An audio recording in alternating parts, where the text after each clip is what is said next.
This episode, proudly underwritten by Bashwinger Insurance Agency, 42 Cornell Street, Amsterdam, New York. Welcome to Any Good Thing, Episode 6, written by Jay Town. In the previous installment, Derek confessed to his therapist that he lied about his anger outburst, and Charity was called to St. Francis Hospital, where her adopted mother is being treated for a stroke. We see Charity in the hospital room. Time of death, 6:25 p.m. I'm sorry, Miss Rogers. What happened? I'm not sure, but I think she had another stroke, judging from your description. I'm angry that she suffered. Did you give her enough morphine? I assure you, Miss Rogers, we gave her the proper dosage for maximum pain relief. Another stroke was part of the possibility set for your mother's condition, but I'm sorry I didn't relay that to you. It's okay. What do we do now? First, you have an objection to talking to hospice? They offer grief counseling for those who lose family members. I don't think so. I'll be fine. I would recommend it. You never know how grief will affect you down the road. No, I'll be fine. When you're ready, then, we can discuss the next steps for Mildred. Do you have funeral arrangements made? Yes, they're all in the papers I gave you. The process may take a day or so. Someone will meet you at the business office. Do you need a minute? No, I'm okay. I'd like to make a call on the way. Follow me. Charity calls the funeral home and then calls her birth mother, Marisol. Mom? Yes, honey. How are you? Mom, Mildred just passed away. Oh, no. How? Stroke, at least that's what they call it. I'm just letting you know because she'll be buried soon, and I'd like you to be there. I would expect you to be there. Oh, yes, honey. I can be there by Thursday at least, okay? Mom, I need you here. I know, but I have a council meeting tomorrow to approve my next project. It's at 3 p.m. I'm sorry, but I can leave Thursday morning. I'll get there before 12, okay? Yes, that would be good. Mom. Yes, sweetheart? I love you. I love you, too. They take the elevator to the 4th floor, then walk to the business office. Nurse McDonald, thank you for your help today. I appreciate it. You're welcome. I only wish the outcome were different. Yes, these things happen. Thanks again. After talking with the business manager, Charity goes to her car and sits. Mother, we've come a long way, and now you've outgrown me, it seems. We'll go forward remembering, and we'll always love you. She starts her car and pulls away. Meanwhile, Derek sits at his table eating dinner. Mac and cheese, the feast of kings. Thanks, Charity. Hey, little brother, how are you? Fine. How's Mom? She's under the weather right now. That's why I called. She isn't feeling very well, so maybe you can send her a card, a get well card. It would cheer her up, I think. You've always been able to pick the most perfect cards. It's sort of a gift. I'll send one tomorrow. How is Charity? I don't know. She stood me up for dinner. Really? Well, she must have had a reason. Probably. I hope she's all right. I left a couple of messages on her phone. I'm sure she's okay. Just give her time. She's a woman after all. Hey, I'm getting beeped. It's her. I'm going. Okay, say hi for me. Bye. So now it's mac and cheese from a pot again. Derek, I'm sorry I spaced out dinner, but my mom just passed away in Albany. What? How? Stroke. She was rushed to St. Francis this afternoon and passed away soon after. I just got your messages. Charity, I'm so sorry. And I'm sorry about my mac and cheese comment. That's okay. Well, I'm driving, so I'm gonna go now. I'm exhausted. I'll call you sometime soon. Will you come to the funeral? Of course. When? Over the weekend, I hope. I'll let you know. I'm sorry, Charity. Gotta go. She hangs up. Guess I'll need 2 cards. Charity makes it home and enters, locking the door behind her, and hangs her purse on the coat rack. She grabs a bottle of seltzer from the refrigerator and stops at the bookcase. She pets her stuffed skunk, Gretel, and stares lovingly for a few moments at the picture of her mom, Mildred, as she was at age 40. She wipes away a tear, puts the picture face down on the shelf, and goes to bed. She sleeps in the next day, ignoring the constant phone calls. On Thursday, she gets out of bed to make a call. Jerry, can I talk to Janet, please? Yes, Janet. I need a leave of absence for the time being. My mom passed away Tuesday, and I don't feel up to... Yes? Yes, I will, but not right now. I know what my contract says. I thought you would understand. Yes, tomorrow. Bye. I can't believe that nonsense. She calls her friend Elena. Hello, stranger. Hi. I'm sorry I didn't call sooner. But Mildred passed away Tuesday night at St. Francis. Oh, no. I'm sorry, sweetheart. That was so sudden. She had a stroke at the adult home. They shipped her off to Albany and didn't let me know till 2 hours later. Sounds like something funny going on there. I don't know. Maybe. Well, she believed she would be in a better place, didn't she? Yes, but that only barely helps. I'm in her home and in her nightgown, and I miss her. Oh, sweetheart. Come on over and I'll fix you some lunch. No, my mother is coming. I don't know when, but today. When is the funeral? This weekend, I hope, but the particulars are still pending. Let me know. And remember, I love you. I hope that helps. Thank you. Charity takes a shower, gets dressed, and plops down on the couch. Then hears a car in the drive. She goes to the window to see who it is. Marisol gets out of her car and walks to the front porch. Mother! They hug and kiss. Hi, sweetheart. Help me with my bag. It's in the trunk. They get the bag and enter the house. They sit on the couch with Marisol's hands enfolding Charity's. Thanks for coming. What time did you leave? It's only 10:30. 4 this morning. Thanks, Mom. Anything for you, dear. How are you? Are you stressed? Not really stressed. Just a little sad. I'm thinking about her non-stop, and she really was a terrific mother, you know? I know, honey. Something you didn't know was that I talked to her for the first time when you were 6. Really? Yes, a friend at the agency got her number for me. Illegally, of course. And after the first shock of realizing it was me, Mildred was so generous in telling me about you. She adored you, and that overcame the threat I posed. She knew, mother to mother, that her daughter was special, and was special enough for her to share with me. Right now, I'm seeing her best efforts, not her mistakes. I'm sure she made some. Actually, the Girl Scout cookie episode comes to mind. Anyway, not now. She was terrific. I'm amazed at what she's bringing up in memory. If we only have memory, then that's what we must cling to. For now. Yes. Have you eaten? Hello? Hi, this is Fred Page calling from Collins and Sharp Funeral Home. Is this Charity Rogers? Yes. Miss Rogers, on behalf of our staff, I'd like to say that we're sorry for your loss. And if there's anything that we can do to help ease you through this painful time, please let us know. Thank you. We have made arrangements for the church service at St. Joseph's Catholic Church, per the agreement your mother signed in 2007. That was her home parish. Yes. What time, and do you have a contact person there? Yes, this Saturday at 11 a.m. And the contact is the church secretary, Mrs. Jordan, at 555-3787. I sent them a bio of Mildred, but they will want to know a little more details so that Father Nelson can incorporate it into his service. Father Nelson. Yes, I understand. Would you like us to come get you from the house on Saturday? Yes, please. 85... Yes, we have your address. We will pick you up at 10 o'clock then. Is that okay? Yes, that's fine. Thank you. Thank you, Miss Rogers. Charity slowly hangs up the phone. Well, that's it. 11 o'clock Saturday, St. Joseph's. It's on Guy Park. Isn't that the road that leads out of town? Yes, it's where I was christened. Are you going to talk to the priest about Mildred? Sure, why not? But I wonder if this Father Nelson... My pastor was Father McNamara, but that was 20 years ago. Water under the bridge.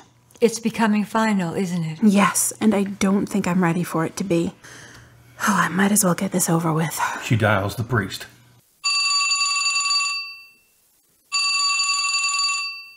Yes? Is this Father Nelson? Yes, may I help you? My name is Charity Rogers. My mother is Mildred Rogers. She's deceased. Yes, I'm deeply sorry for your loss. Thank you. I provided an anointing for the sick to your mother a year and a half ago. I'm just sorry it turned out this way. Really? Without my consent? It was her written wish to Father McNamara that if she fell ill, she'd be given that right. She was one of his favorites, and when I took over for him 2 years ago or so, he made it a point for me to pay attention to her. I guess that's okay, except for how it worked out. No matter how much you prepare a loved one's passing it's the equivalent of a shock. It can tear you down in an instant if you let it. I don't know why I'm doing as well as I am, but Well, there are a lot of strategies to cope with such a loss. If you like, you can talk to the community's hospice. They give... I'm aware of them. Thanks. If I need to, I know where to call. The service is this Saturday at 11? Yes, it is. Just checking. Is there anything about your mother that you would want me to convey in my homily? Her love, which she led her life with. Her devotion to my dad and I. Her devotion to her Catholic beliefs. Her easy grace and fidelity. I will remember most her ceaseless attempts to train me. And I was a wild child, but she never gave up until her disease forced her to. I guess it's been harder than I thought. Caring for someone with an illness is trying at times. And you did the best you could. I believe God was looking out for you both. Just so you know, I used to go to your church when Father McNamara was in charge. In fact, I was christened there, but I no longer believe in Catholic teachings, so I won't be agreeing with half of what you may say. Why did you leave? A little disagreement with the nuns. I'm sorry to hear that. How old were you? 9, but it was a big deal. Oh, I'm sure it was. Are you patronizing me? No, I assure you I'm not. I understand how hard it is to be young in this society. You did what you thought you had to. Have you lived without God since then? No, I have always kept my version of a God in my mind and heart, and have always looked for truths to live by, to guide me to her. And this has been sufficient for you? Just sufficient. But I am in transition. My boyfriend, if you can call him that, Derek, just reconverted. I must only imagine you are the Father Nelson who helped him. Ah, so you are Charity. It's nice to meet you. Likewise. And he has faced hardships for the last few years, and he's had many troubles, yet I can't find it in myself to discard him. I can only imagine God dealing with me the same way. Very clear-headed of you. The God I worship takes us all for what we are, and he doesn't penalize us for what we are not. And he never gives up in pursuit of us, no matter how much we thrash about. That's very comforting. I still feel my journey lies along a different path than traditional religion would take me, but thanks for the invite you are going to extend next. Well, how many in the surviving family? 3. Myself, my birth mother, and Uncle Dan from Utica. Is that his full name? That's always been his full name, Uncle Dan from Utica. You 3 will sit in the first row left. Good. Do you have any experience with this celebration service? My father passed away in 2004. He was buried in a Catholic service, wake and all.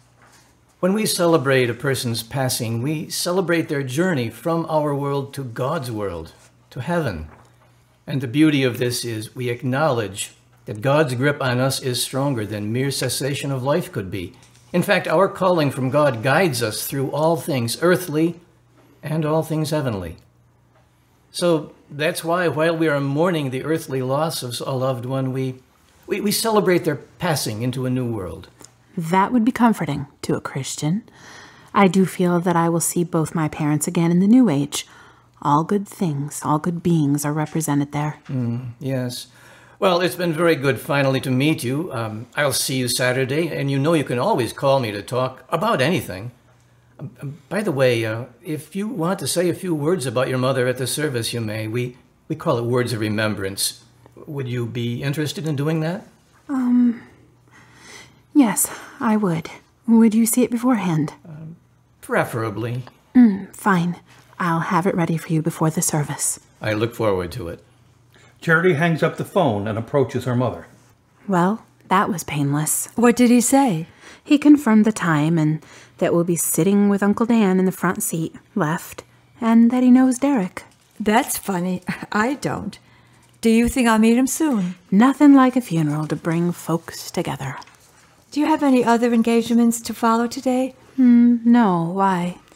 I'd like to buy you lunch. Unless you are fasting. Should I be? Some people fast for funerals. Are you trying to guilt me out of food? It's a comfort to me now. Well, why don't we go shopping instead? For the weekend. I'm going to cater some food for the guests, but I have nothing for myself. They drive to the local supermarket. They get a cart and begin shopping. Are we going to inter her at the cemetery? Eventually.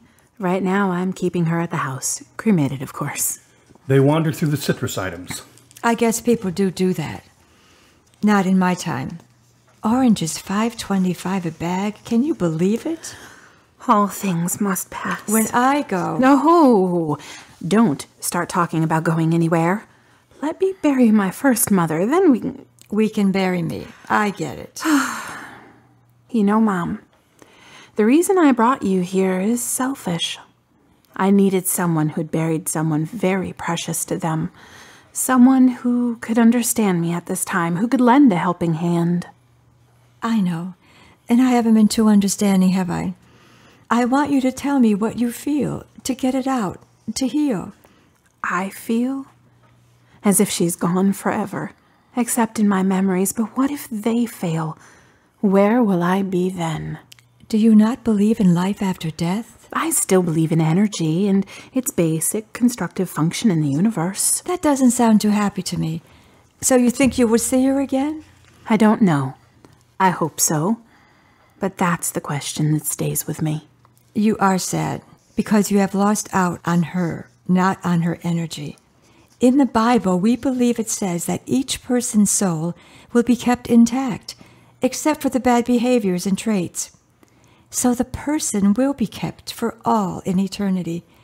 You would see them as a better person in the end. And I know this, but I am still grieving. And will be for a long time. Yes, thanks for reminding me. And I would like to believe the truth about God, but face it, he has a lot of negatives. Kiwis? Look at old Pharaoh. Why was he singled out for God to coerce him to rebel? And the soldiers who followed the Israelites through the Red Sea only to be drowned, if you can believe that account. What did they do but follow orders? And what of the thousands killed in the amphitheater when Samson destroyed the pillars? Weren't those people worthy of a second, third, or even fourth chance? Honey, the Bible says in Romans chapter 9 that God chooses to show mercy on some and to harden the hearts of others. And since everyone and everything is God's creation, who are you to fight against his wisdom in dealing with the world? You are just a created being. Ah, yes. The eternal trump card. I am, so you are not. It's more than that, sweetheart. God is ultimately self-aware, loving, attentive, and blesses more than he allows bad things to happen, at least in most cases.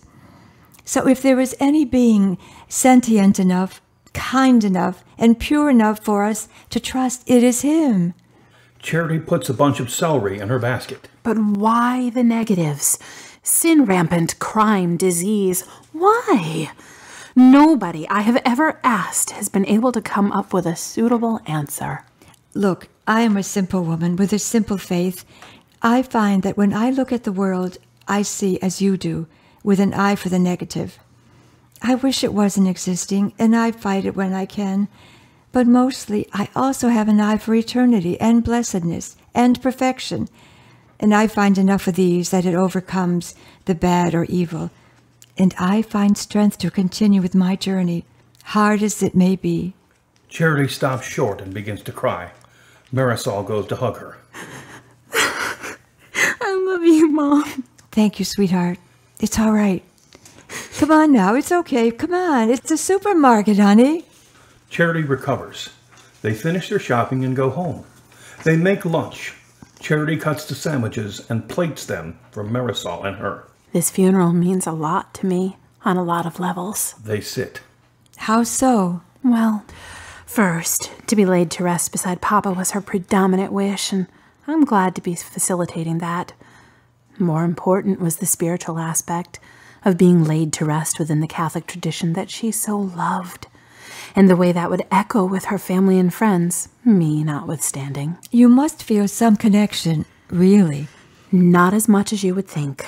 I mean, intellectually, yes, but some of the sentiment, not really.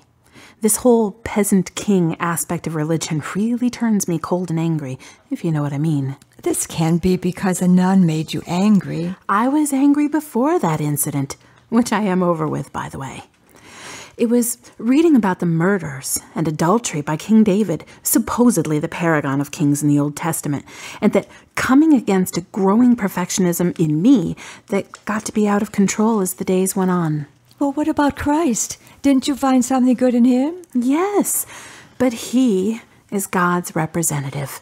So, if God, in my eyes, were corrupt, then his representative would be too, despite his wonderful teachings about faith and love.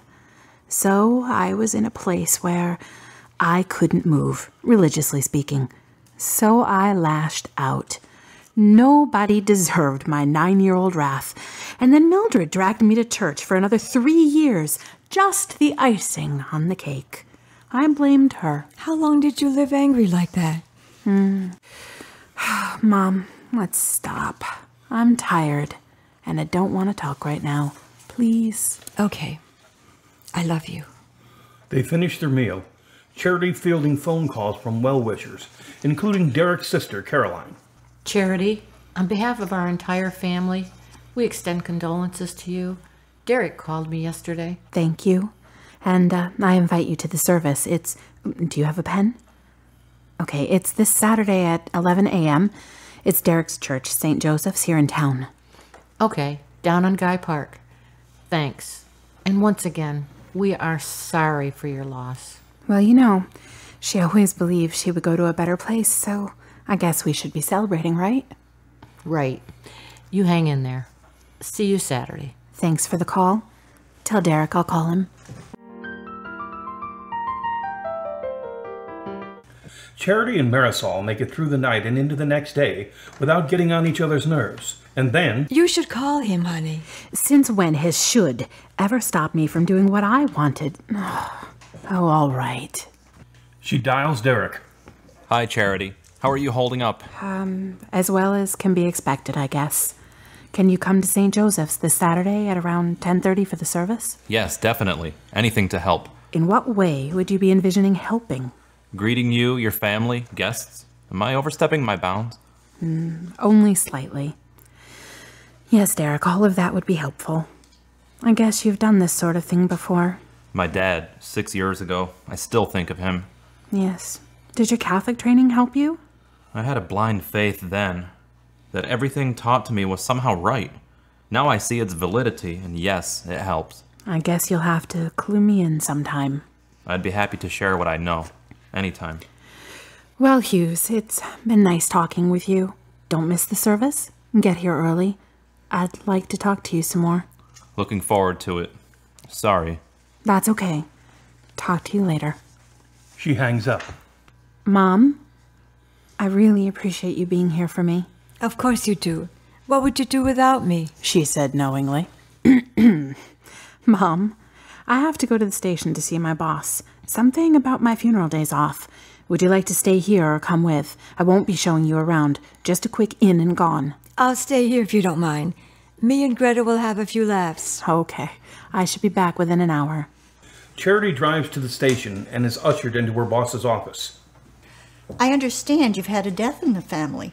Yes, my mother, Tuesday. Today's Friday. Why didn't you call in on Wednesday?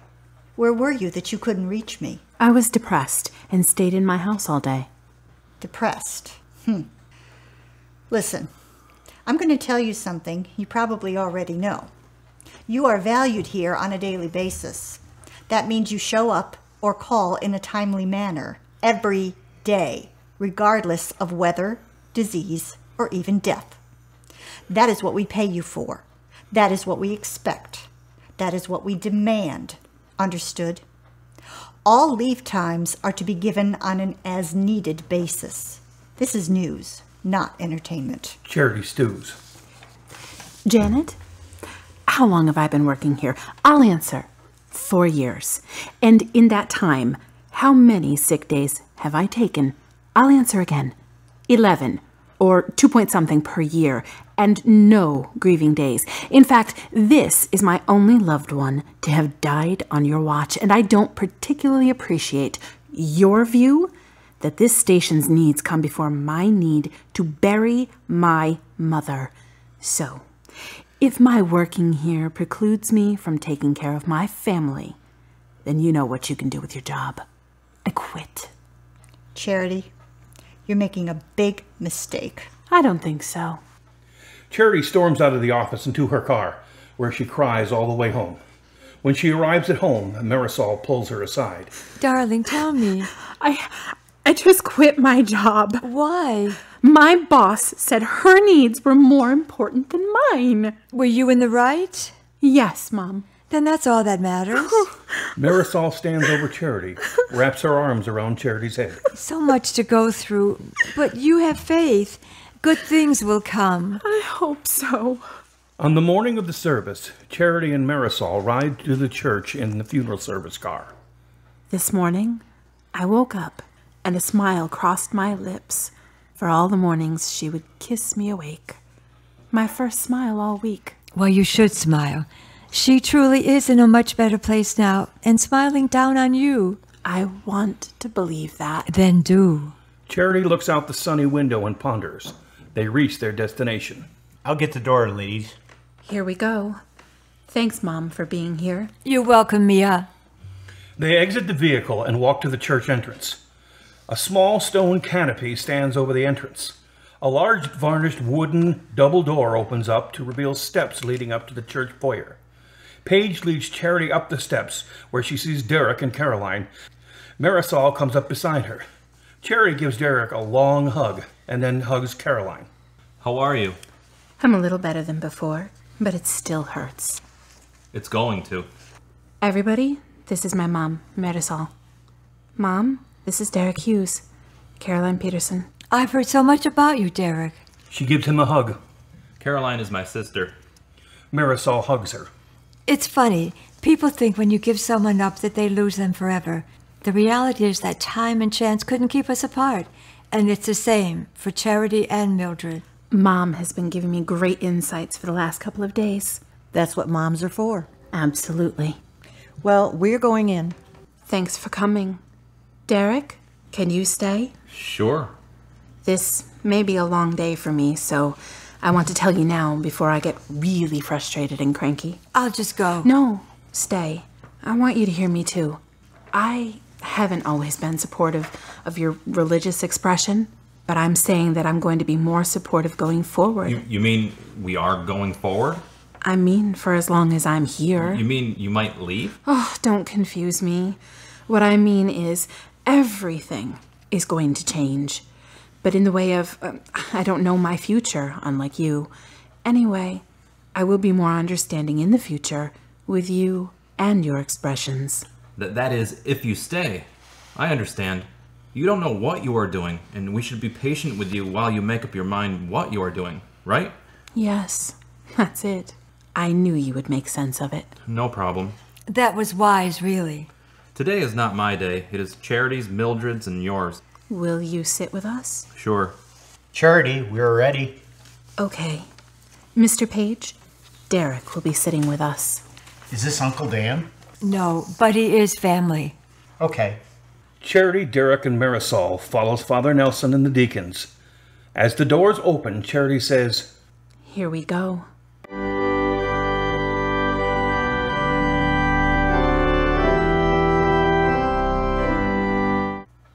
Thank you for listening to episode 6 of Any Good Thing. Please tune in again. The cast for episode 6 includes Tracy Clemish as Charity Rodriguez, John Salerno as Derek Hughes, Laura Lee Whitlock as Carolyn Peterson, Tobin Cash as Dr. Reynolds, Kathy Ozug as Marisol Pollock, Linda Delaney as Nurse McDonald, Phil Sheehan as Father Nelson, Karen Altieri as Elena Hutchins, Belinda Vare as Janet Morgan, Daryl Conlon as Fred Page, and Scott W. Fields as the narrator. A special thanks to WOPG for assistance in creating casting announcements.